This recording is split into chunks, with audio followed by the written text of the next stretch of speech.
Surya Shaheen, and I'm here with previous year questions, and these questions are from December 2009. इसका 15 number question तक मैं already solve कर चुकी हूँ and 16 number question से मैं आज शुरू करती हूँ. So 16 number question is here. Philip Sidney wrote an apology for poetry in immediate response to. किसके response में फिलिप सिडनी ने an apology for poetry लिखा था? First option is Plato's Republic. Second option is Aristotle's Poetics.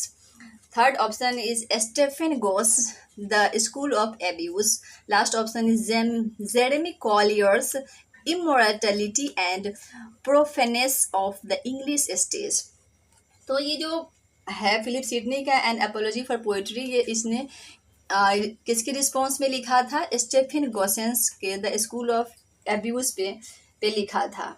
Actually ये है क्या? N apology for poetry जो है, जिसे हम द डिफेंस ऑफ पोएसी के नाम से भी जानते हैं. So it is a work of literary criticism written in approximately in 1579 and published in 1595, and it is generally believed that he was at least partly motivated by Stephen Gosson. So आपका 16 का correct answer Stephen Gosson's the school of abuse हो जाएगा, जिसके response में Philip Sidney ने an apology for poetry लिखा था. Next question is silence the court is in session is a dash play translated in to English. ये जो है silence the court is session, the court is in session is किस type के play है जिसका translation English में किया गया है? First option is Gujarati, second option is Bengali, third option is Marathi and last option is Kannada. So actually the silence the court is in session is a Marathi play, and who has written this play? It was written by विजय तेंदुलकर ने इसको लिखा. इस play को ये जो है the court is in session, यह Marathi play है और किसने लिखा है? यह विजय तेंदुलकर ने लिखा है. And it was first performed in 1968 and the play was written in 1963. So आपका 17 का करेक्ट आंसर सी हो जाएगा. ये जो प्ले है ये मराठी में लिखा हुआ है. Question number 17, arrange the following in ascending order in term of size. इसके साइज के टर्म में आपको असेंडिंग ऑर्डर में आपको इसको अरेंज करना है. आपका ऑप्शन ये है, फर्स्ट एपिक है, सेकेंड नंबर में है एपिग्राम, थर्ड है स्टेंजा एंड फोर्थ में है सोनेट. तो यह कैसे होगा? तो सबसे पहले तो आपको पता होना चाहिए इनके बारे में. एपिग्राम, एपिक, ये स्टेंजा, सोनेट होता है क्या है. तो अगर हम एपिग्राम की ही बात करें तो एपिग्राम जो है यह the brief interesting memorable and sometimes surprising और सटारिकल स्टेटमेंट होता है. तो ये सबसे छोटा होता है. फिर अगर हम स्टेंजा की बात करें तो poetry stanza is a ground set of lines with in. अब एक पोएम के अंदर होता है एक स्टेंजा, जो कि एपिग्राम्स के अपेक्षा काफ़ी साइज में बड़ा होता है. सोनेट की अगर हम बात करें तो sonnet is a poetic form which signified a poem of 14 lines का पोएम होता है sonnet, that follows a strict rhyme scheme and specific structure. जो कि सोनेट जो है अब क्या हो गया, ये एपिक और स्टेंजा ये दोनों से बड़ा हो गया. अब एपिक की हम बात करें तो एपिक क्या है? Epic poem is a lengthy narrative poem and ordinarily actually concerns a serious subject containing details of heroic deeds and events. यह काफ़ी लंबा होता है एपिक पोएम जो होता है, कि जैसे आपने देखा होगा मिल्टन की है एपिक पोएम पैराडाइज लॉस्ट, काफ़ी बड़ा है, कई पार्ट्स में है. तो एपिक सबसे बड़ा होता है. तो सबसे छोटा कौन हो गया आपका? एपिग्राम. फिर हो गया आपका फिर स्टेंजा हो गया, फिर आपका सोनेट हो गया, फिर एपिक हो गया लास्ट में. तो उसके हिसाब से आपका कौन सा हो गया असेंडिंग में? ये ऑप्शन नंबर सी, 2, 3, 4, 1. सो 18 का करेक्ट आंसर आपका सी हो गया. क्वेश्चन नंबर 19 की हम बात करें तो इसमें है fail I alone in words and deeds, why all men strive and who succeeds. This lines are from. ये लाइन कहाँ से है? First option is Rabbi Ben Ezra, second option is Fra Lippo Lippi, third option is Caliban upon Setebos and last option is the last ride together. So आपका जो ये जो है line, यह एक्चुअली कहाँ से है? यह है द लास्ट राइट टुगेदर से है. तो यह क्या है? The last ride together is a monologue. Actually it is a monologue and it was written by Robert Browning. Last ride together है, यह रॉबर्ट ब्राउनिंग के एक मोनोलॉग है, पोएम है, and it explores the end of a love affair. So आपका 19 का correct answer D हो जाएगा। Question number 20, doctor Johnson's the vanity of human wishes expresses. Doctor Johnson का जो वैनिटी ऑफ ह्यूमन विशेस है, यह किसको किस चीज़ को एक्सप्रेस करता है? First option is epicureanism, second option is humanism, third option is stoicism and last option is cynicism. तो आपका ये जो हो जाएगा the vanity of human wishes जो है, जिसको the tenth satire of Juvenal imitated भी कहा जाता है। Actually it was written in 1749 and as the subtitle suggests it is an imitation of satire by Latin poet Juvenal. So yeah, Dr. Johnson's The Vanity of Human Vices expresses cynicism. So आपका correct answer हो जाएगा D 20 का। Next question is 21, A trivial comedy for serious people was the subtitle for. कई बार आपको जो book title होता है उसका सब टाइटल ही पूछा जाता है, या किसी पोएम का या नॉवेल का टाइटल है उसका सब टाइटल है तो सब टाइटल भी पूछा जाता है। Option number 1, every man in his humour, second option is belief spirit, third option is the way of the world and the last option is the importance of being earnest. So a trivial comedy for serious people was the subtitle for the importance of being earnest. तो ये क्या है? The importance of being earnest जो है, actually यह जो है इसे हम अ trivial comedy for serious people के नाम से भी जाने जाते हैं, और it is a play by Oscar Wilde. Oscar Wilde ने लिखा है the importance of being Earnest को, और it was first performed in 1895 and it is a farcical comedy. यह जो है a trivial comedy for serious people, यह जो है यह एक फार्सिकल कॉमेडी भी है, ये काफ़ी इंपॉर्टेंट पॉइंट है। सो 21 का डी हो गया। Next question is which famous elegy closes with following lines. First option is in the deserts of the heart let the healing fountain start in the prison of his days teach the free man how to praise. ये जो poem है, ये जो line है, actually यह कौन सा elegy, famous elegy जो है वह इस लाइन से क्लोज होता है।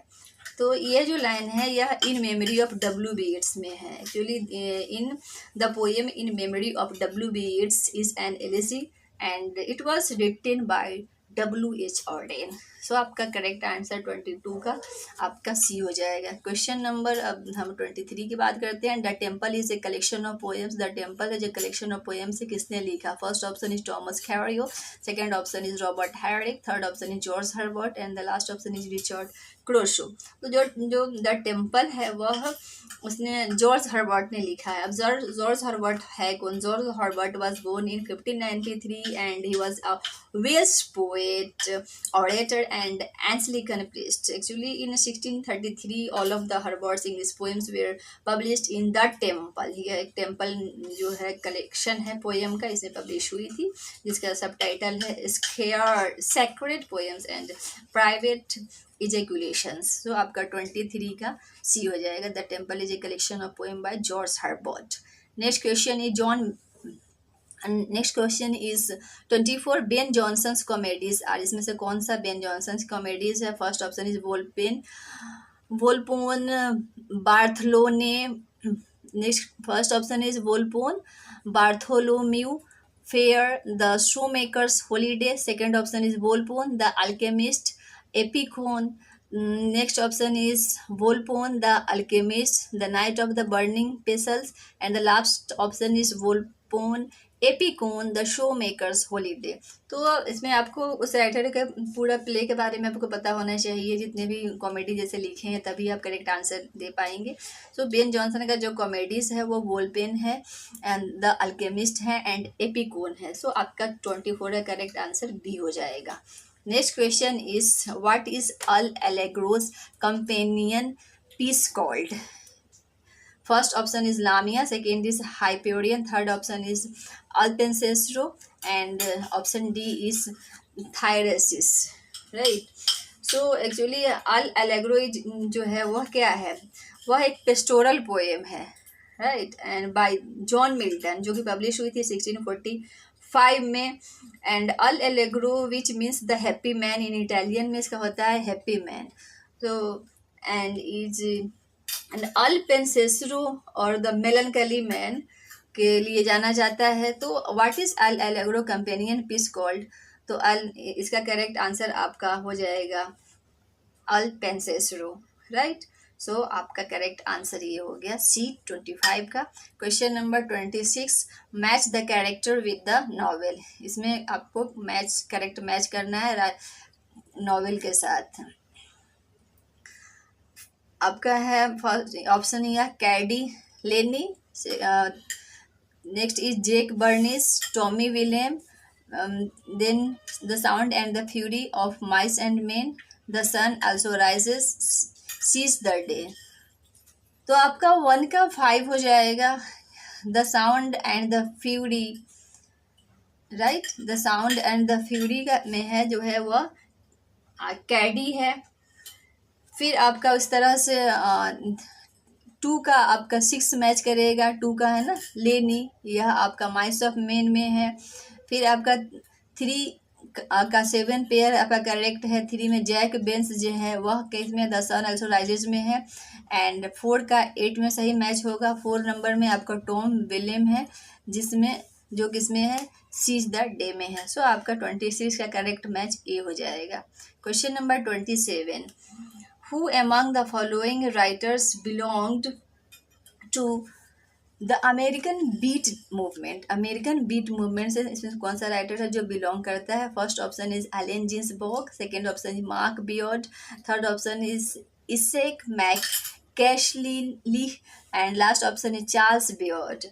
सो एक्चुअली तो अब ये अमेरिकन बीट मूवमेंट क्या है पहले इसको जान लीजिए। द अमेरिकन बीट मूवमेंट जो है it is also called beat generation, and the beat generation was a group of authors and whose literature explored and influenced American culture in post-World War II era. So, Allen Ginsberg's Howl and Other Poems is often considered actually representative of the Beat poets. So, the term Beat generation was coined by Jack क्रॉक। सो आपका 27 का correct answer अलेन Ginsburg हो जाएगा, जो कि कहाँ से किससे belong करते हैं? अमेरिकन बीट मूवमेंट से। Next question number 28, the lost generation is a name applied to the disillusioned intellectuals and aesthetics of the years following the first world war, who called them the lost generation? उसमें किसने कहा था उसे lost generation? First option is H L. Mencken, second option is Villa Cathar, third option is Jack London, and the fourth option is Gertrude Stein. So the lost generation जो है actually was the generation that came of age during World War First, and the term was popularized by Ernest Hemingway in The Sun Also Rises, who credits the phrase to Gertrude Stein, and who was then his mentor and patron. So आपका 28 का answer D हो जाएगा। So किसने कहा? Gertrude Stine कहा the lost generation. Question number 29, hyperbole क्या है? First option is an extravagant exaggeration, second option is a resist Slur, third option is a metrical skill, and fourth option is a figure of speech. तो जो hyperbole है वह एक N extravagant exaggeration भी है और एक फिगर ऑफ स्पीच भी है। तो आपका करेक्ट आंसर 1 and 4 है, जो कि बी आपका हो जाएगा। 29 का बी करेक्ट हो जाएगा।